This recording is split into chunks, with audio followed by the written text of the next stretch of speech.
Hey guys, so for this month's newsletter, I just wanted to share some perspectives on lateral spinal shear force, as well as show you some positions where you might commonly find this and how to avoid it. Okay, so our spine's made up of multiple segments that are stacked on top of one another like this. The way that they're put together allows for motion where we can bend in a nice arc.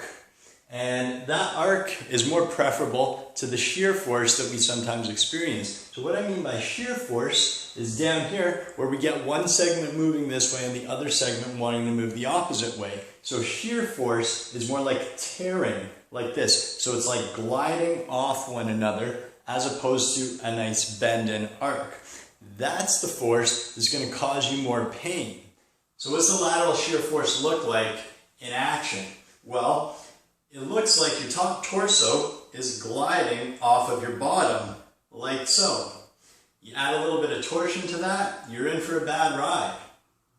So typically for people with back pain, when I see people that want to reach for the side, what's happening is the torso actually glides first and they kind of compress, slouch, and they're tearing themselves to get down into that side position because they don't have enough lateral support through their obliques. Ideally, if you are going to bend side to side, or even forward and backward, we want that nice length, and you want to have a nice arc over. So where do we see this lateral glide happening? Everywhere. Oftentimes, if you're sitting and slouching, most people slouch off to one side. That top is usually gliding the opposite direction that the bottom is. Carrying groceries or anything in one hand is another prime example. You start to weight on one side. For a lot of people, that top gets pulled and it glides off to the side and you're creating that lateral shear force through there.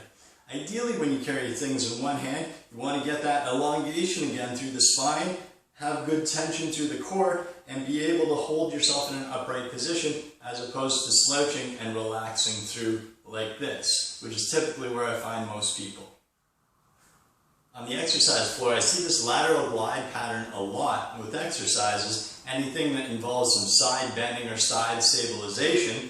So for example, when I see people side bending, a lot of the time they're letting that weight pull their torso over into that lateral glide, and then they're side bending and coming up. And they never actually get to use their obliques properly because they stop here with the lateral shift as opposed to getting that full elongation and getting up into that top position. So what we want to do with this exercise is get that nice long spine. We want to have a nice arc as we side bend. So we're bowing that body and we're creating that nice arc and lifting up as opposed to lateral glide, shift, slouch, sink in, compress, tear your spine apart motion. Alright, so don't let your top slide off your bottom.